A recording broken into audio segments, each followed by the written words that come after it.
Now,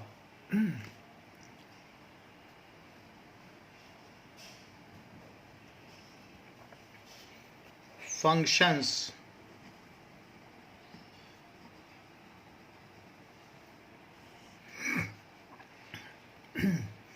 A relation f from a set. A relation f,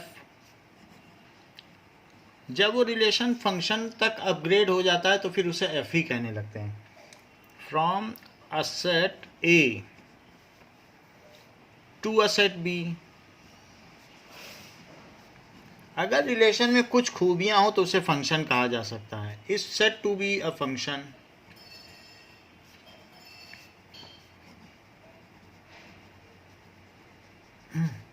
If every element of set A, if every element of set A has only one image in set B, यानी कि set ए के हर एक element की, यहाँ पहली बात तो कही है every element of set A. Set ए का कोई एलिमेंट खाली नहीं रहना चाहिए और उसकी इमेज तो हो और एक ही इमेज हो. तो जैसे कि 1 की इमेज हुई यहाँ पर ए, 2 की बी हुई और 3 की भी बी हो गई, ऐसे हो गई, और 4 की सी हो गई. तो क्या यहाँ 2 की ओनली 1 इमेज है? बताइए. Pre image 2 has only 1 image.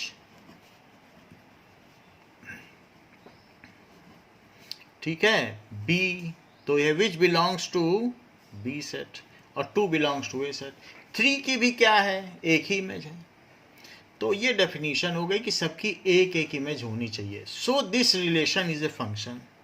So above relation एक फंक्शन हो गया. जैसे ये देखो कि मान लीजिए यहाँ पर 1 की 2 है, 2 की 3 है, ये अलग अलग सेट हैं, ए बी और सी. ठीक है. और यहाँ इस तरीके के एलिमेंट्स हैं. तो बताओ ये रिलेशन एक फंक्शन है?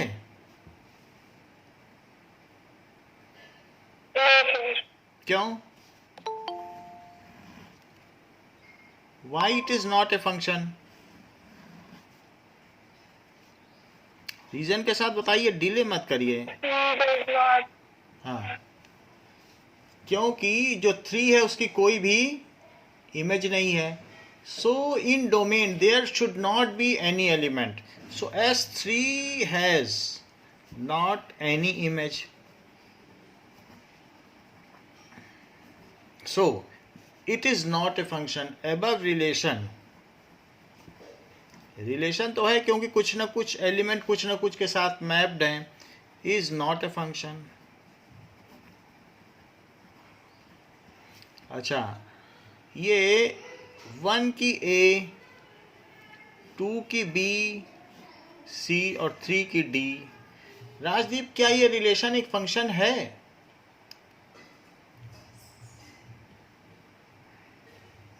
अमांशी,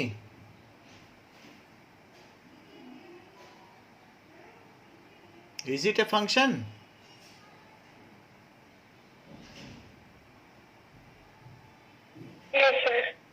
तो क्यों है? क्या 2 की यूनिक इमेज है?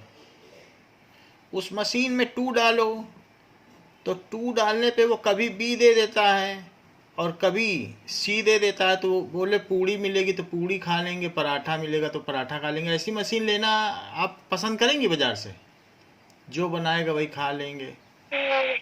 तो एक एलिमेंट की 2 इमेज है, ऐसी मशीन कौन खरीदेगा? कोई खरीदेगा? वो अपने मन से प्रोडक्ट दे, आपसे पूछे भी नहीं, आपको मालूम ही ना हो कि क्या प्रोडक्ट मिलना है. 2 डाला, कभी बी दे रहा है कभी सी दे रहा है. सो it is not a function.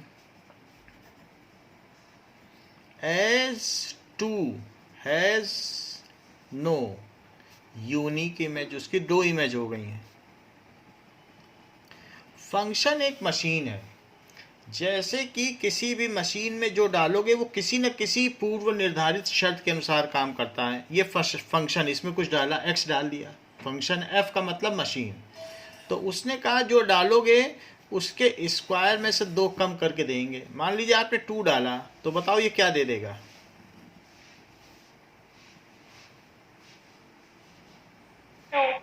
3 डालोगी तो क्या देगा? 3 डाल देने से 7 दे देगा। क्या -3 डालने से भी 7 देगा? -3 डालने से भी 7 देगा। तो कई चीजों के डालने से 1 दे दे तो वो चल जाएगा। यानी कि जब हम इस सवाल को देखते हैं तो यहां मैं देखता हूं कि 1 डालने से क्या देगा, बताओ?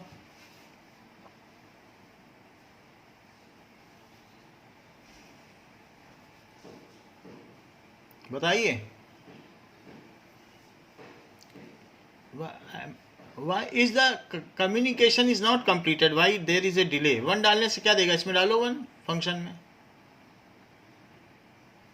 बाकी fx दे देगा। जो मिलने वाली चीज है वो fx है।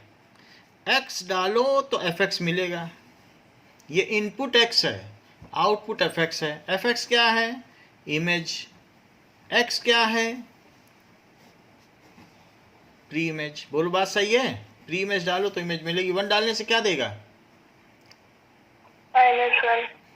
-1 डालने से क्या देगा? -1। 2 डालने से क्या देगा? 3 डालने से क्या, -2 डालने से क्या देगा? ओके। तो यहाँ आप ये देख रहे हैं कि ये जो चीज है, तो पहली बात तो ये बताइए क्या ये फंक्शन है या नहीं? है। क्योंकि ऐसा भी कभी होगा इसमें कुछ डाला जाए और ये कुछ न दे। ऐसा कोई एलिमेंट है कि जो मिले वो रियल नंबर ही ना हो? कि नहीं? तो this relation is a function. क्योंकि क्या इसमें जितनी प्री इमेजेस हैं उनकी इमेज यूनिक हैं? So as every pre-image is associated with unique image, as every pre-image is associated with unique image, so above relation is a function. इसे upgrade किया जा सकता है, ये फंक्शन हो जाएगा। And function is a machine जिसमें इनपुट प्री इमेज है और आउटपुट ये है। और एफ एक फंक्शन है। दिस मशीन इज एफ, जो अपनी प्रॉपर्टी है दुगने से 2 कम, इसकी प्रॉपर्टी है। अब जरा देखो कि now if f is a function from A to B, if f is a function, जैसे रिलेशन नहीं लिखते थे, from a to b, defined as, कैसे डिफाइंड है? f is a set of, जैसे रिलेशन में नहीं लिखते थे r is equals to set of all a b where ठीक है, it is such that f में a डालो तो वो b देगा। यही तो होता है। इसके अंदर ए डाल दो तो ये क्या दे देगा? B.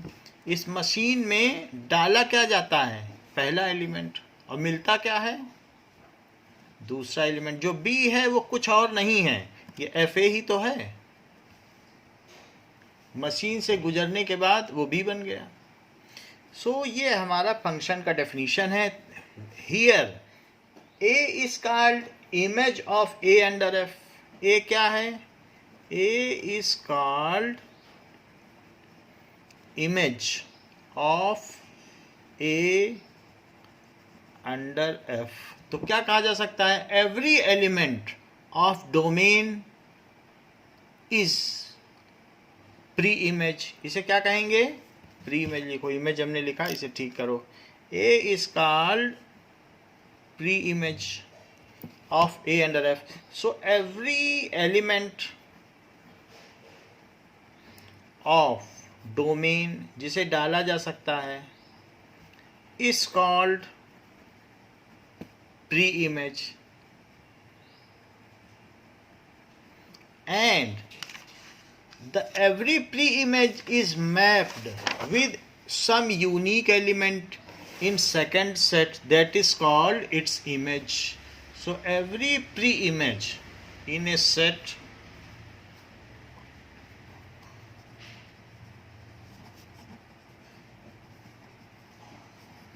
of first set is uniquely associated with some element in set B या second set number 2. That element is called, उस element को क्या कहेंगे? That element will be called as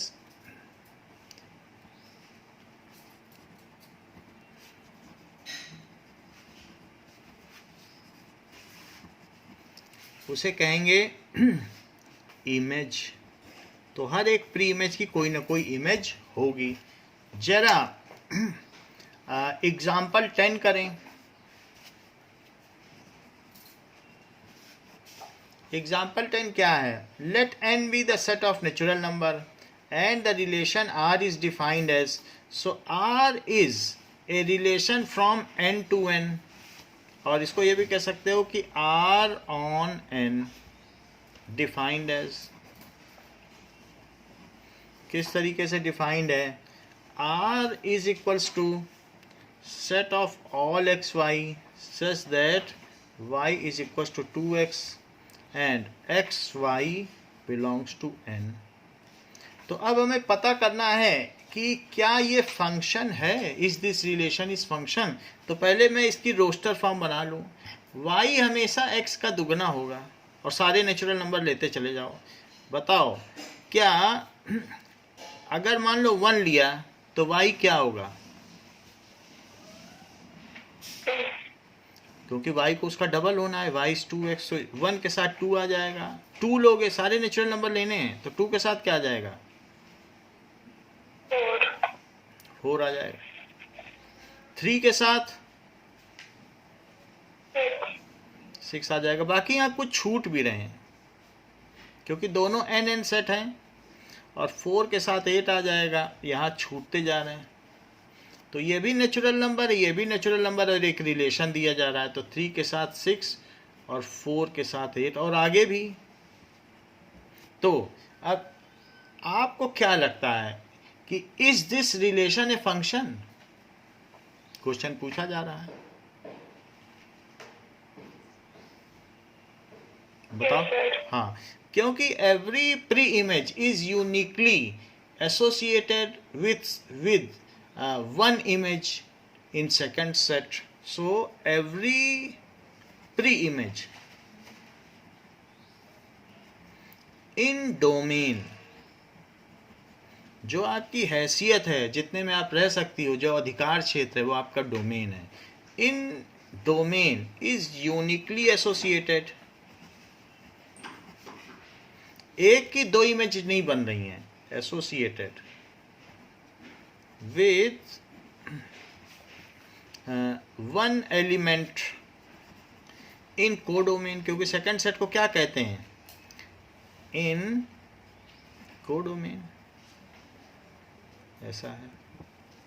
so इतना ही लिखना है. so it is a function. इसे function कहेंगे. अब जरा देखो, कह रहा है इसका डोमेन बताओ, तो डोमेन भी हमें बताना चाहिए. डोमेन क्या होगा बताइए?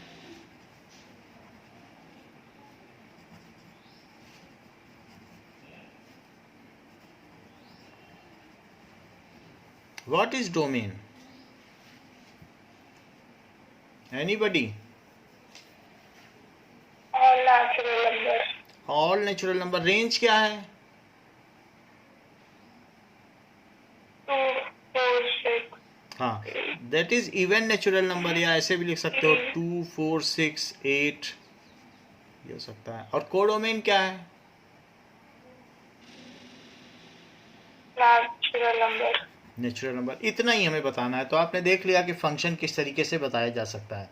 Now there is one more question कि अगर आप रियल वैल्यू डालो और रियल वैल्यू ही मिले तो उसको कहते हैं real valued function. Real functions क्या कहते हैं? If pre images and images both are real, if pre-images and images both are real numbers, then such function is called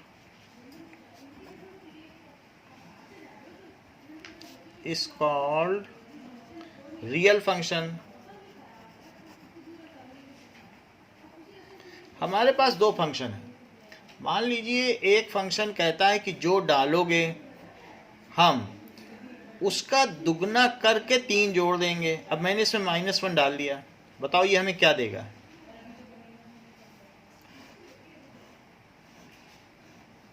और दूसरा फंक्शन कहता है जो डालोगे उसका स्क्वायर रूट कर देंगे। तो इसमें भी हमने -1 डाला। तो ये बताओ -1 डालो तो ये क्या देगा?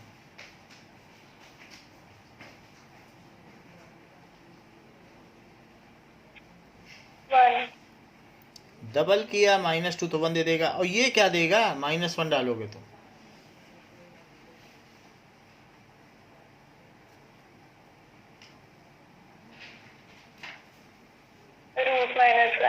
रूट -1 कुछ होता है क्या? वो आपके हाथ लग पाएगा? तो इस तरीके से चूंकि हमने रियल डाला, हमें इसने कुछ दिया नहीं, ऐसे उल्टा पुल्टा घुमाता रहा, -√1 कहाँ से देगा? ऐसा कोई रियल नंबर ही नहीं होता। तो इसलिए ये फंक्शन ही नहीं हुआ, क्योंकि ये कचरा फंस जाएगा उसमें। ये चीज़ हमें वो दे ही नहीं पाएगा मशीन। ऐसी चीज़ जो डिफाइन नहीं वो कहाँ से देगा? तो ये रियल फंक्शन है, क्योंकि डाला रियल और मिला भी कैसा बताओ? रियल। अच्छा एक और बात बताओ, एक ऐसा भी फंक्शन था, हमने डाला √-1। ये फंक्शन कहता है कि हमारे अंदर जो भी डालोगे मैं उसका स्क्वायर कर दूंगा। तो बताओ ये क्या देगा?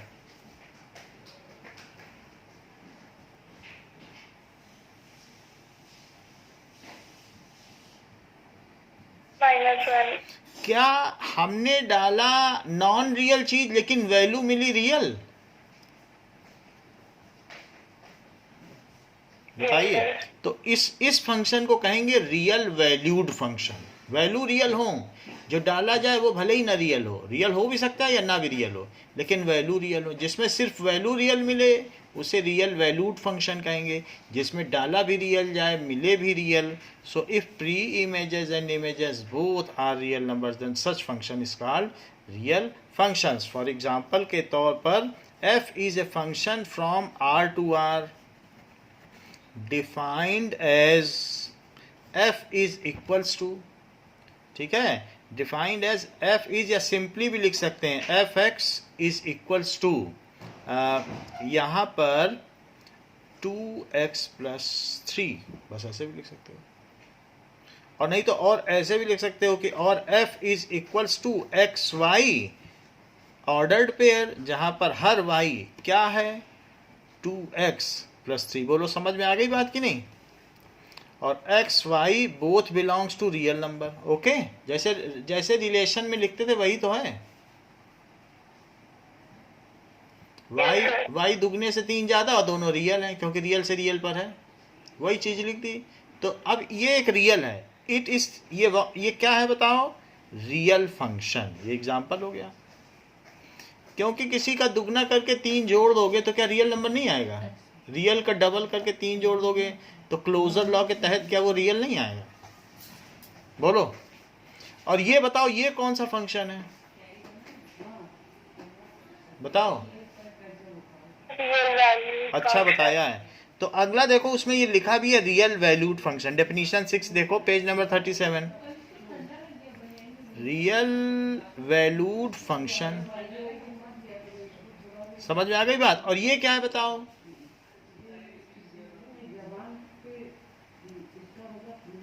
Not a function. Okay, it is not a function, क्योंकि इसने हमें कुछ प्रोडक्ट ही नहीं दिया. हमने जो कपड़ा डाला था मशीन ने धो के नहीं दिया, फंस गया.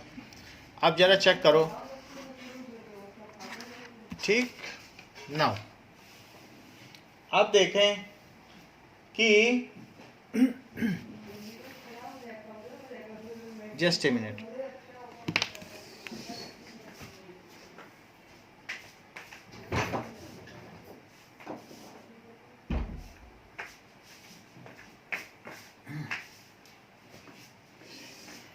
एग्जाम्पल नंबर 11 देख के मुझे बताओ. राशिप आप बता सकें तो बहुत अच्छा होगा कि इसमें कौन सा फंक्शन है और कौन सा नहीं है. सो एग्जाम्पल 11 देखो, and if you have any comment on it then just tell ये कैसा है, ये फंक्शन है भी या नहीं है. एनीथिंग जो आप बता सकें बताइए.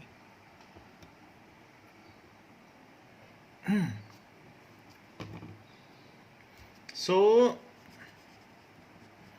क्या कहा जा रहा है फर्स्ट वाले में? Examine whether the following are functions और not with reason.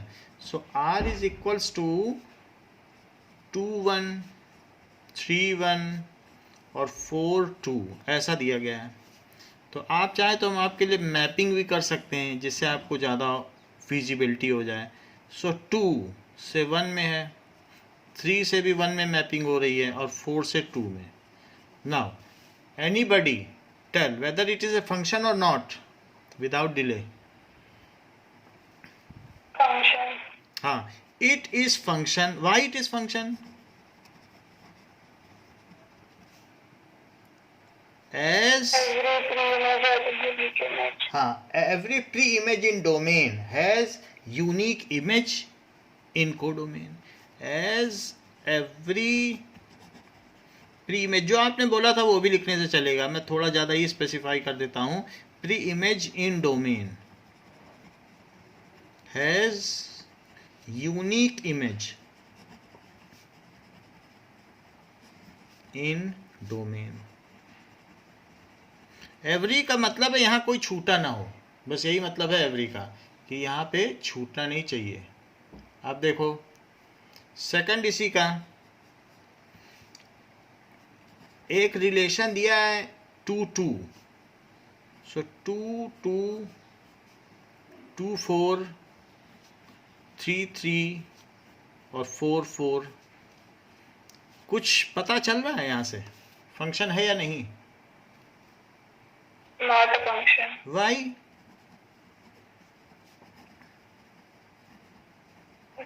Two has two images. हाँ, as pre-image 2 belonging to domain has 2 images. ठीक है, has 2 images 2 and 4 in codomain. So this relation is not a function. क्या हर function relation होता है? बोलो. Yes, sir. लेकिन हर relation function नहीं हो सकता, क्योंकि कुछ रिलेशन, चुनिंदा रिलेशन ही क्या हर बिजनेसमैन आदमी होता है? लेकिन हर आदमी बिजनेसमैन नहीं हो सकता, क्योंकि उनमें से कुछ सरकारी नौकरी पर होते हैं, कुछ और काम करते हैं. तो वही उसी तरीके से, क्योंकि सेलेक्टेड रिलेशन को फंक्शन कहा जा सकता है. ठीक है, तो इसलिए कहा जा सकता है कि एवरी रिलेशन, ये बहुत अच्छा प्रोवर्ब है, every relation is not a function but every function is relation. So every function, क्योंकि जो रिलेशन ठीक ठाक अबाइड होगा वही फंक्शन होगा. एवरी फंक्शन इज रिलेशन, वो उसकी एक कैटेगरी है. बट एवरी रिलेशन, हर राजस्थानी भारतीय है बट हर भारतीय राजस्थानी नहीं है. Every relation is not a function. अब देखो इसी का थर्ड में क्या कहता है? 1 2 2 3 3 4 4 5 5 6 6 7 ये चीज़ है। सो इसमें क्या लगता है, 1 से 2, 2 से 3, 3 से 4, 4 से 5, 5 से 6, 6 से 7, क्या आपको लगता है कि यूनिकली एसोसिएटेड है? function, हाँ, so it is a function as, वही सेंटेंस लिखता हूं, every pre image has unique image. बाकी आप लिख सकते हैं कि pre image in domain has unique image in codomain. अब आगे आओ तो definition 6, what does it mean by real valued function?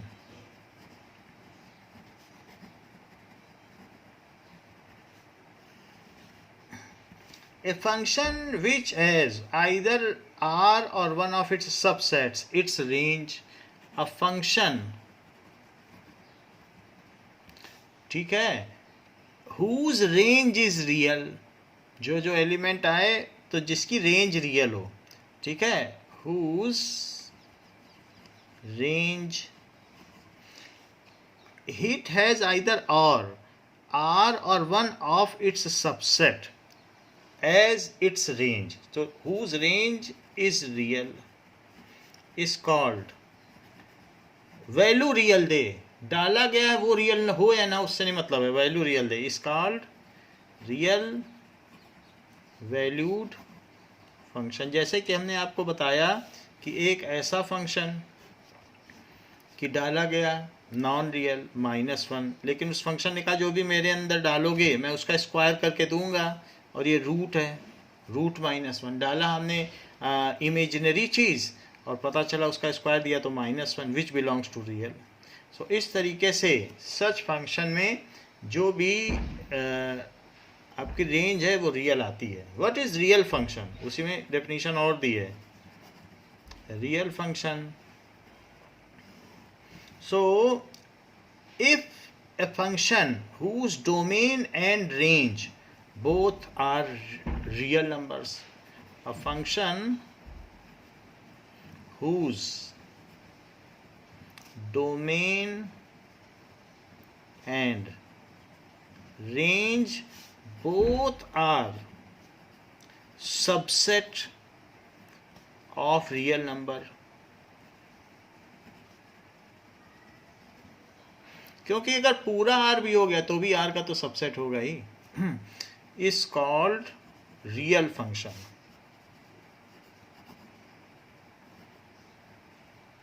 For example f is from R to R given as f is equals to xy, जहाँ y क्या है, x के दुगने से 3 ज़्यादा, और x y belongs to R. बोलो बात सही है? yes sir, रियल डालोगे डबल करके 3 ज़्यादा कर दो तो रियल ही आएगा। अब एग्जाम्पल 12 देखो, एग्जाम्पल 12 क्या कहता है,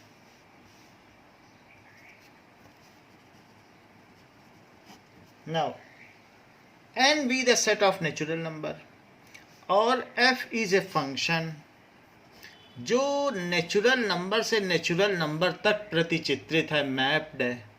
सो गिवन बाई x, उस मशीन में x डाल दो दुगने से 1 ज़्यादा दे देगा, ऐसी मशीन है। x डाला आपने तो उसने दिया fx, वो fx क्या था, दुगने से 1 ज़्यादा, ये f मशीन है और इस रूल पे काम करती है, दुगने से 1 ज़्यादा दे देती है, लिखा भी है इसमें। तो ऐसे डेफिनीशन है। तो अब वो कह रहा है कि अगर मैं x दूं आपको तो मुझे y की वैल्यू बताओ।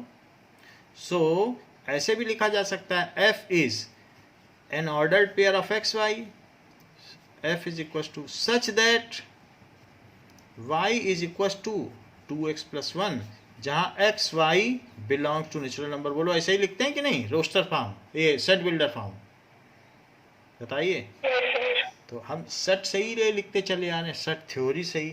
चलो अब जो वो एक टेबल दे रहा है उसको फिल कर दो। क्या टेबल दी गई?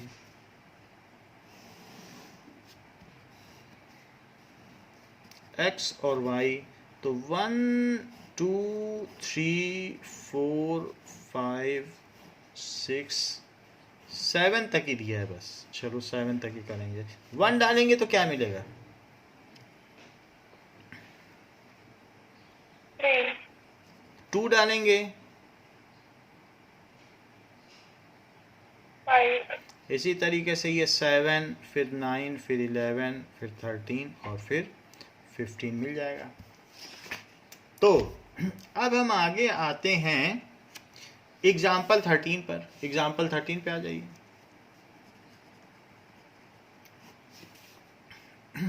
एग्जाम्पल 13 क्या कहता है? एक फंक्शन दिया है जो R2R है, गिवन बाई, गिवन बाई भी लिख सकते हो और डिफाइंड एज कुछ भी लिख सकते हो, दोनों चलता है।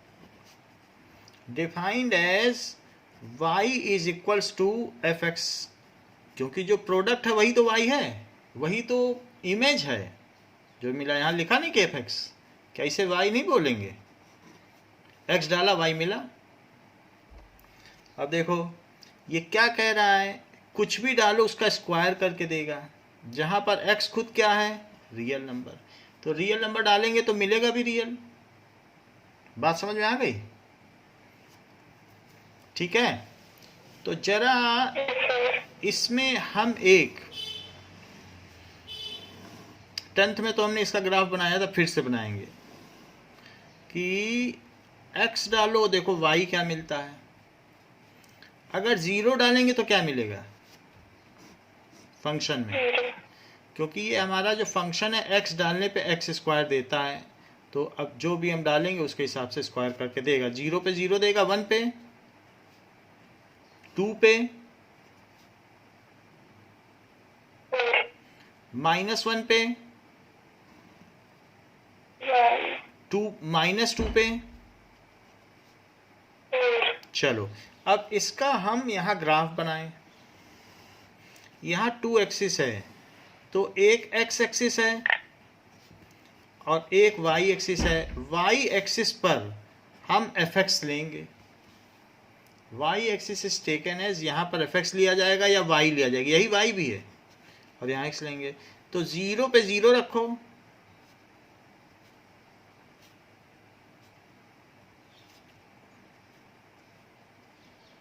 देखो 0 पे 0 रखा और 1 पर 1 रखा, 1 पे 1, 1 1।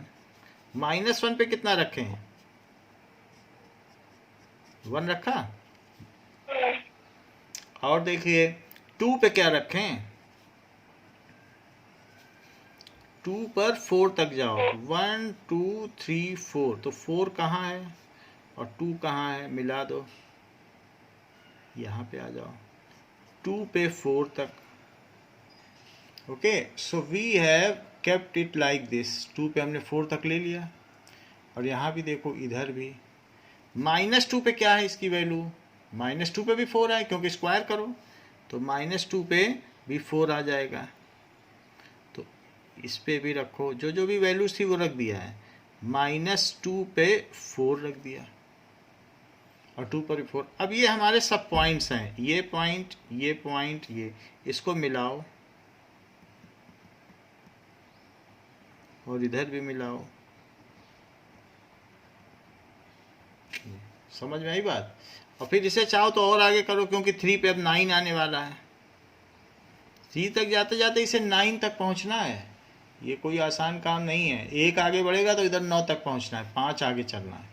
सो इस तरीके से ये हमारा पैराबोला है। इस तरीके का जो शेप होता है उसको क्या कहते हैं? पैराबोला। पैराबोला किसे कहते हैं? ये इस तरीके से कोई कोन है, और कोन में से अगर आपने कुछ कट कर दिया तो that is a kind of, इस तरीके से इसमें आपने चाकू से कट कर दिया, देन इट इज़ कॉल्ड कोन, जिसमें ये इस तरीके से कट है। तो दिस इज कोण। तो ये शेप पैराबोला है।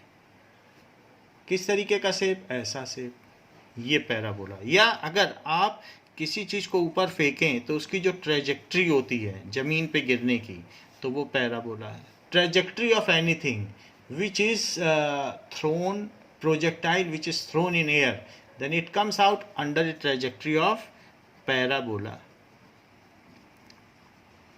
तो ये जो शेप आया है हमारे ग्राफ का, कैसा है? Shape of graph is parabola. तो जब f x is equal to y is equal to x square, तो बताओ क्या ये एक पॉलिनोमियल फंक्शन है? भाई पॉलिनोमियल है, एक्स स्क्वायर। तो वैसे तो देखा जाए तो सेकंड डिग्री का पॉलिनोमियल है कि नहीं? थर्ड डिग्री का। और पॉलिनोमियल डिग्री के हिसाब से सेकंड डिग्री का हुआ, और बाकी ये मोनोमियल हुआ। सेकंड डिग्री का मोनोमियल है, जो भी हो, मोनोमियल, बाइनोमियल, ट्राइनोमियल, बहुत सारे होते हैं पॉलिनोमियल फंक्शन जो हमने 10th में पढ़ रखे हैं। हाउएवर जो भी है, अगर सेकंड डिग्री का कोई भी फंक्शन होगा उसका शेप कैसा होगा बताओ? पैराबोला। सेकंड डिग्री का कोई भी होगा तो उसका कैसा शेप होगा? पैराबोला। बोलो, समझ में आ गई बात? पैराबोला। हाँ। सो the shape of function of second degree polynomial, shape of function of second degree polynomial is parabola. ये पैराबोला है। लेकिन अब हमसे पूछा क्या गया? ये तो बात चलो ठीक है, हमने ग्राफ बना दिया, पहले भी बना रखा था तो वही सही बना दिया। ये कह रहा है कि मुझे इसका डोमेन और रेंज बताओ। तो और भी बता दो रेंज जो बतानी हो। मान लो 3 पे कितना देगा? 9, -3 पे कितना देगा? तब भी 9 देगा। ऐसा ही बनाया गया है चार्ट। तो 4 पे कितना देगा? 16, -4 पे कितना देगा? तो तब भी 16 देगा। तो मैं यहाँ देख रहा हूँ कि इसकी रेंज क्या चीज़ हो जाएगी। सो डोमेन भी पूछा गया, रेंज भी। तो डोमेन में अब जरा इस ग्राफ को इंस्पेक्ट करो। क्या इसकी हर वैल्यू पर, मान लो मैं कहूँ कि 1.11 पे आर क्या है, तो 1.11 पे यहाँ पे ऊपर उठाओ जितने पे, और उसके करस्पॉन्डिंग वाई ढूंढ लो। बोलो हर पॉइंट पे मिल जाएगा कि नहीं ग्राफ? वहीं से ऊपर उठो कि भाई हमें तो 1.2 पे चाहिए, तो यहाँ पे कुछ ना कुछ वैल्यू मिलेगी कि नहीं उसके करस्पॉन्डिंग? बताइए। तो इसलिए इसका क्या हो गया बताइए? इस किसी भी पॉइंट पर आप ग्राफ में ऊपर लाइन ले लो और उसके करस्पॉन्डिंग क्या कोई ना कोई उसकी प्री इमेज नहीं मिल जाएगी? ये देखो, तो कुछ भी x लो, चाहे 2.9 ही ले लो, तो क्या उसके करस्पॉन्डिंग आपको y नहीं मिल जाएगा? तो हर मशीन में कुछ भी फंसेगा नहीं, मशीन में जो डाल दो वो स्क्वायर करके दे देगा। आप क्या डालोगे? कौन सा रियल नंबर है जिसका वो स्क्वायर नहीं कर सकता? कोई ऐसा रियल नंबर जो फाइनाइट हो, 1000 डाल दो, 2000 डाल दो, 1 लाख डाल दो, क्या किसी का स्क्वायर नहीं हो सकता? ऐसा कोई नंबर है आपके ख्याल में कि दे ही देगा? स्क्वायर करने वाली मशीन है, आपका कैलकुलेटर है, या आपका फ़ोन में पड़ी हुई एक ऐसा फंक्शन कि स्क्वायर का, जिसमें एप्लीकेशन हो डालो वो स्क्वायर करके दे देता है, कि रुक जाता है, कहता नहीं इसका नहीं करेंगे। बताओ। हमारा जो भाई, हमारा तो कैलकुलेटर कर देता है, इसमें स्क्वायर का नंबर भी है, कहता है जिसका स्क्वायर करवाना हो करवा लो, कर देता है। तो इसलिए इसमें कुछ भी डालो, इस मशीन में कचरा नहीं फंसने वाला, वो स्क्वायर दे देगा। बोलो बात सही है? तो इसका डोमेन क्या हुआ? So its domain is real number, क्योंकि कुछ भी डाल सकते हो, और एवरी प्री इमेज की इमेज होगी सारे x के लिए। सो डोमेन क्या हो गया? It is R. क्यों मैं ऐसा कह रहा हूं? क्योंकि आपने इस फंक्शन की यहाँ से नकल कर ली। भाई हमारे कहने से थोड़ी ना किया होगा, आपको मालूम है। दो चीज़ तो आपको पहले से ही सीख ली है रिलेशन से, कि ये चीज़ क्या होती है, डोमेन, और ये क्या होती है? कोडोमेन। होता है कि नहीं? तो जब ये चीज आपको पता है, ये डोमेन है, अगर कुछ फंसने वाला होता तो वो खुद ही यहाँ से निकाल देता, -0 कर देता, भाई 0 मत डालना। नहीं तो किसको किसको स्टाफ में बताने जाता कि 0 मत डालो, 0 कोई ना कोई डाल ही देता स्टाफ का आदमी, और जीरोक्स मशीन फंस जाती। तो इसलिए अगर कुछ भी जो ऐसी चीज है जिसके डालने से मशीन में फंसने का खतरा होता है, उसको पहले ही डोमेन से हटा दिया जाता है। तो इसलिए यहाँ कुछ हटाया नहीं गया, सारे रियल नंबर हैं। तो इस वजह से हम क्या कहेंगे, इसकी डोमेन क्या है? R। ठीक है। अब रेंज निकालने का तरीका देखो कि बताओ x कहाँ से कहाँ तक है, डोमेन देखो कहाँ से कहाँ तक है। क्या वो -∞ से +∞ तक है? रियल नंबर कहाँ से कहाँ तक होता है? रियल नंबर लाइन बताओ कहाँ से कहाँ तक होती है, बताइए, समझ में आ गई कि नहीं? अच्छा, अब इसका स्क्वायर कर दो। तो स्क्वायर करने पे क्या होगा? कोई स्क्वायर नंबर कहाँ से कहाँ तक होता है? या तो 0 होगा, और या क्या होगा? इन्फिनिटी। इन्फिनिटी के कोई चीज़ इक्वल नहीं हो सकती, तो इक्वलिटी का साइन तो यहाँ से हटा ही दें। तो -∞ के भी कोई बराबरी नहीं कर सकती, क्योंकि इन्फिनिटी के आगे और इन्फिनिटी। ये देखो, तो अब ये स्क्वायर कर दिया, स्क्वायरिंग ऑल साइड, सबको स्क्वायर किया, इधर भी किया, इधर भी किया, इधर भी किया। तो ये कितना आ गया? इन्फिनिटी। क्या x स्क्वायर ही y है? तो हमने वास्तव में उसको मॉडिफाई कर करके सब तरफ स्क्वायर किया। तो स्क्वायर करने पे जो निगेटिव वैल्यू वो भी पॉजिटिव आ जाएगी, फोल्ड हो जाती है किताब, बंद हो जाती है। तो इसलिए 0 से इन्फिनिटी ही वैल्यू देगा।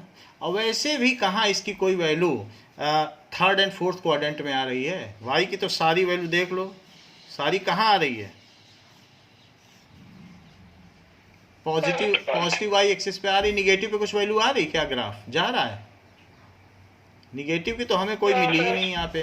तो इसलिए भी ये 0 से इन्फिनिटी हुआ। या ये कह सकते हो y बिलोंग्स टू 0 से इन्फिनिटी, जहाँ पर 0 कैसा है? क्लोज्ड इंटरवल, क्योंकि 0 इंक्लूडेड है और इन्फिनिटी को शामिल नहीं किया जा सकता, तो वो ओपन इंटरवल है। बताइए। और ये हुआ क्लोज्ड इंटरवल, 0 शामिल है। तो क्या ये कहना ठीक है? Now y belongs to R positive including 0, all positive real number including 0, है बात कि नहीं? तो इस तरीके से जो रेंज क्या हो गई, range is equal to 0 to infinity. समझ में आ गई बात? ओके। तो इस तरीके से जैसे मैं आपसे कहूं कि एक फंक्शन है और उसकी रेंज निकालनी है, तो फंक्शन किस तरीके का दिया है कि यहाँ पर f is a function from R to R given as, ये क्वेश्चन है कि f(x) is equal to 2x plus 3।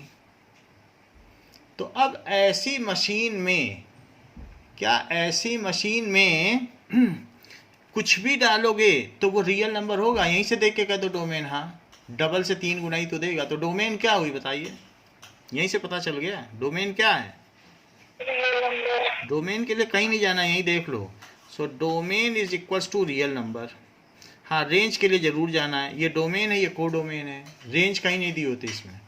अच्छा, x कहाँ से कहाँ तक है? -∞ से इन्फिनिटी। अब इसमें डबल करो, डबल करेंगे सब तरफ double, multiplying by 2, multiply by 2। तो इन्फिनिटी पे डबल करने पे कोई फर्क नहीं पड़ता, वो तो इन्फिनिटी रहेगा, यहाँ पे हो जाएगी डबल। और -∞ या +∞ पे भी कोई फर्क नहीं पड़ता। कोई फर्क पड़ेगा? अब 3 जोड़ो सब तरफ, तो -∞ में 3 जोड़ दो और 2x में 3 जोड़ दो और प्लस इन्फिनिटी में भी 3 जोड़ दो, कुछ फर्क पड़ेगा यहाँ और यहाँ? नहीं सर। तो इस तरीके से जो बीच की चीज है वही fx है या वही y है, और ये तो इन्फिनिटी इन्फिनिटी रहा। तो बताओ fx क्या हुआ? It belongs to minus infinity to plus infinity. यहां से यहां तक बिलोंग हुआ कि नहीं? Is it? नहीं सर। तो इसकी रेंज क्या हो गई? Just a minute.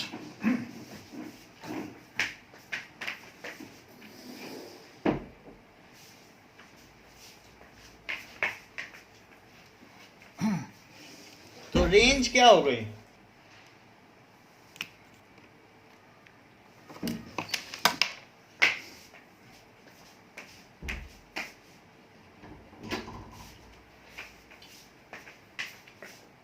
Real number हो गई? Yes sir. अच्छा, अब देखो, so range is equal to real number, ऐसे लिखा जाता है। फिर से जरा देखो एक क्वेश्चन जिससे आप और बेटर आइडिया समझ सको। एक फंक्शन है जो कि 0 से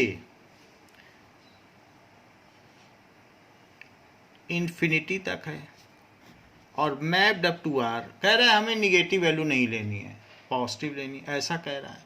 अच्छा, डिफाइंड एज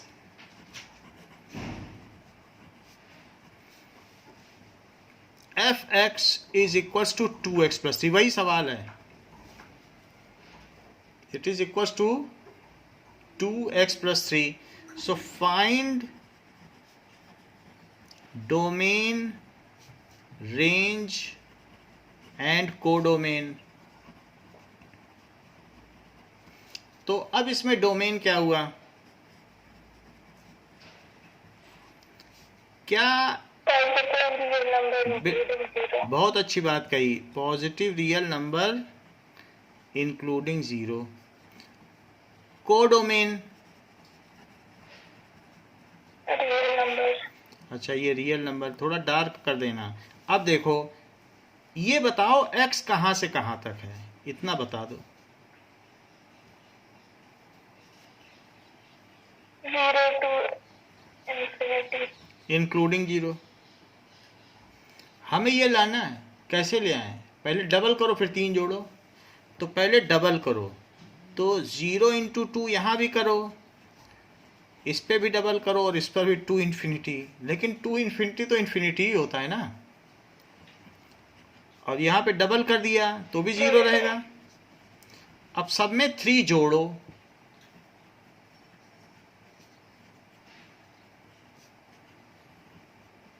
तो 0 प्लस 3 क्या हो जाएगा? और ये इन्फिनिटी। तो बताओ fx क्या हो गया? बिलोंग्स टू, fx तो एक एलिमेंट है ना, बिलोंग्स टू 3 इंक्लूडेड और इन्फिनिटी, तो कोई कंटेन कर ही नहीं सकता। तो बताओ इसकी रेंज क्या हो गई?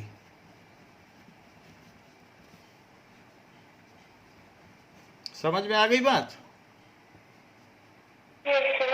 अब देखो, ये बात आपको समझ में आ गई है, तो हम अब अगली एक्सरसाइज करने के लिए बिल्कुल वर्दी हो गए हैं। Now we will solve example 14। Example 14 देखो।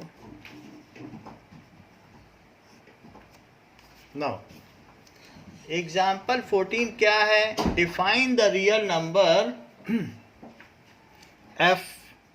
f is from r minus 0 से r। उसने खुद ही 0 निकाल दिया, बोला 0 डालेंगे तो कचरा फंस जाएगा, अच्छी खासी नई मशीन खराब हो जाएगी, उसने, जिससे कि कोई 0 डाल ही ना पाए। So that elements you have to carefully eliminate from it. So defined by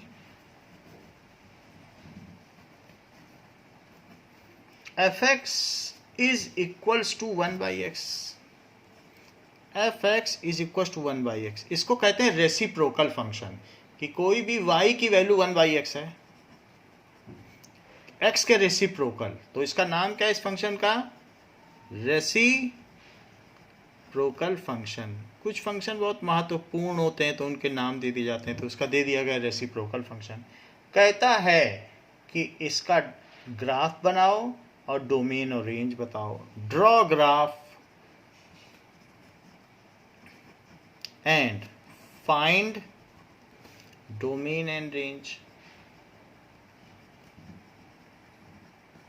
अच्छा, कल्पना करिए कि वो जीरो ना हटाता, तो अगर वो जीरो कोई डाल देता तो y की क्या वैल्यू आती?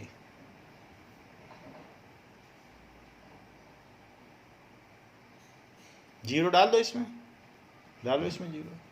Not defined. Not defined infinity आती। क्या कोई मशीन ऐसी है जो इन्फिनिटी प्रोड्यूस कर सके? No, sir. तो आप जीरो डालोगे, मशीन में फंस जाएगा, मशीन खराब हो जाएगी, इसलिए जीरो हटा दिया गया है। जीरो पे कोई रियल फाइनाइट वैल्यू ही नहीं आ रही। फाइनाइट वैल्यू होगी तो ही मशीन दे पाएगी, तो इसलिए जीरो हटा दिया गया डोमेन में से। डोमेन बताना बिल्कुल आसान है, यही डोमेन है। डोमेन के लिए आपको कहीं नहीं जाना है। अब देखो, सबसे पहले हम इसके ग्राफ की ओर ध्यान देंगे। तो फंक्शन क्या है? फंक्शन में जो एक टेबल बना लें x और y के लिए। सो x और y क्या है? 1/x। y ही fx होता है, ये ध्यान रखना। जो आउटपुट मिलेगा किसी मशीन से वो fx है। डाला गया x हुई प्री इमेज और बदले में जो मिला वो fx है। fx मशीन नहीं है, f इज मशीन। कभी गलती से भी ना बोल देना कि fx मशीन है। fx क्या है? प्रोडक्ट। fx क्या है? आउटपुट। fx क्या है? इमेज। x क्या है? इनपुट। x क्या है? Pre image. बोलो, बात समझ में आ गई? और मशीन क्या है? f। हाँ, fx कोई फंक्शन नहीं। कभी ये बोल ना देना, याद रखना कि fx इज ए फंक्शन। ऐसा बोल दोगे तो क्लास में सब लोग तुम्हारे ऊपर हंसेंगे। हमेशा बोलना f is a function defined as fx is equal to 2x + 3। याद रहेगा?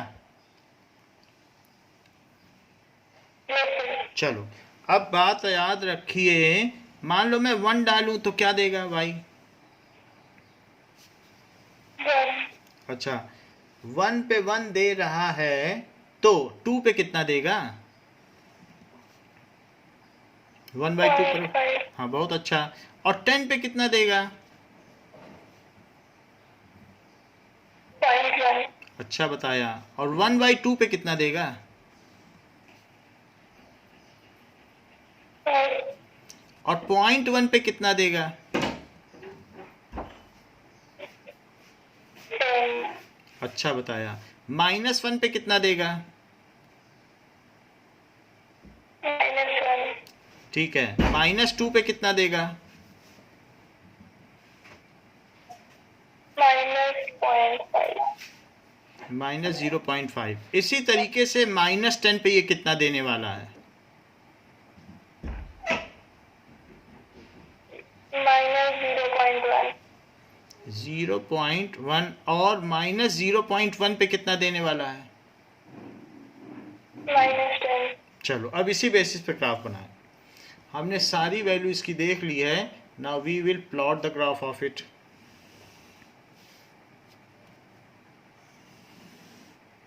सो 1 2 3 4 5 6 7 8 9 10।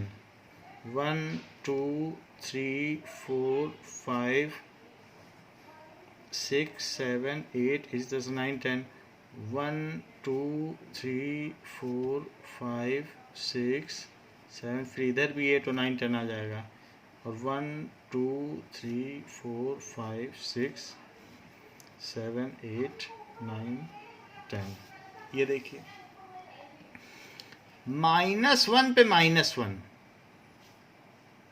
और जब -2 पे गए तो आपने बताया -2 पे जाओगे तो -0.5। और -10 पे चले गए, ये देख लो। -10 पे जाते ही वो आपने बताया बिल्कुल ये अब 0.1 देगा, वो भी निगेटिव का। सब थर्ड क्वाड्रेंट पे हैं, दोनों माइनस माइनस, एक माइनस तो दूसरा भी माइनस। अच्छा, तो ये हमने मिला दिया, यहां तक हम आ गए। क्यों? क्योंकि -10 पे -0.1 ऐसा है। -2 पे कितना है? -0.5 और -1 पे -1। जरा देखो 2 पे कितना होगा यहां पर, ये देखिए।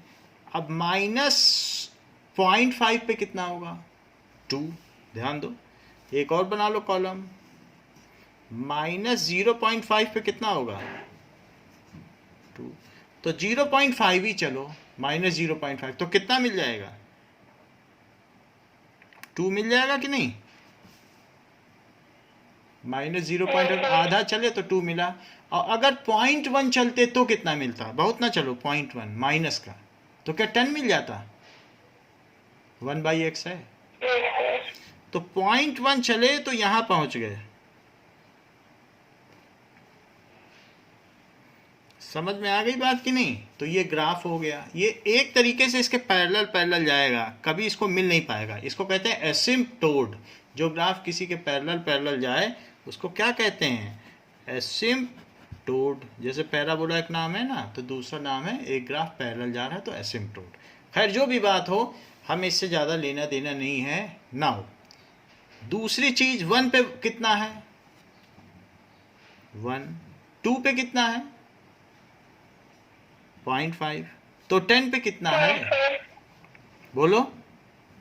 0.1। तो ये ग्राफ आया। अच्छा, ये सोचो 0.5 पे कितना होगा?